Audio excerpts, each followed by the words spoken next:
সেই দিন এক ধনকুব ভদ্রলোক মারা গেছেন। ভদ্রলোকটির বিধবা স্ত্রী 200 কোটি টাকার মালিক হয়ে তার মৃত স্বামীর ড্রাইভারকে বিয়ে করে ফেললেন। বিবাহিত ড্রাইভার বলল, আমি জানতাম এতদিন আমি আমার মালিকের জন্য কাজ করছি, এখন দেখি আমার হৃদয়বান মালিকই আমার জন্য চম দিয়ে গেছেন। নিরেট সত্যি হচ্ছে, অধিক ধনবান হওয়ার চেয়ে সুস্থ শরীর এবং দীর্ঘ জীবন লাভ করা অনেক বেশি জরুরি।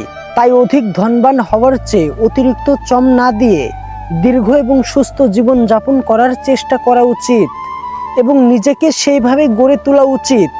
আমাদের জীবনের নানা ঘটনাতেই এই সত্যটি মর্মে মর্মে উপলব্ধি করা যায়। যেমন দামি এবং অনেক অসুবিধা সম্পদ একটি মোবাইল ফোনের 70% অব্যবহৃতই থেকে যায়।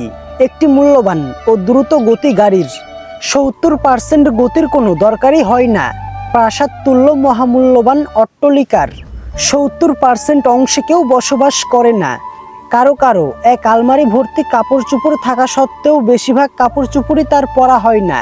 আপনার সারা জীবনের পরিশ্রমের অর্থ 70% অপরের জন্য। আপনার জমানো অর্থ যাদের জন্য রেখে যাবেন, বছরে তারা একবারও আপনার দোয়া কিংবা প্রার্থনা করার সময়টুকুও পাবে না বা করবে না। তাহলে করণীয় কি? অসুস্থ না হলেও সুযোগ থাকলে মেডিকেলে গিয়ে চেক আপ করুন। অতিরিক্ত দুশ্চিন্তা করবেন না, মানুষকে ক্ষমা করে দিন। রাগ পুষে রাখবেন না, মনে রাখবেন কেউ রাগছোটা মানুষকে পছন্দ করে না। তবে পেছনে মানুষ আপনাকে পাগলা বলে ডাকবে। পিপাসা না পেলেও জল পান করুন। শরীরের কার্যক্রম স্বাভাবিক রাখতে এর বিকল্প নেই।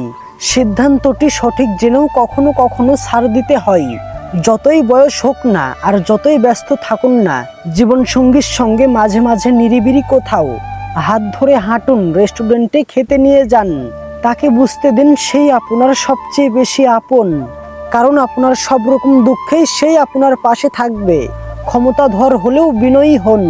সুযোগ পেলেই পরিবার পরিজন নিয়ে সামর্থ্য অনুযায়ী নিজের দেশকে এমনকি ভিন্ন দেশে ঘুরতে নিয়ে যান।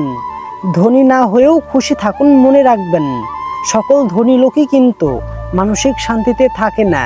মাঝে মাঝে ভোরের সূর্যোদয়, রাতের চাঁদ এবং সমুদ্র দেখতে ভুল করবেন না।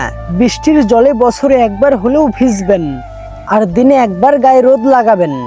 মাঝে মাঝে উচ্চস্বরে হাসবেন। জীবন তো একটাই, তাই পরিপূর্ণভাবে বাঁচার চেষ্টা করুন।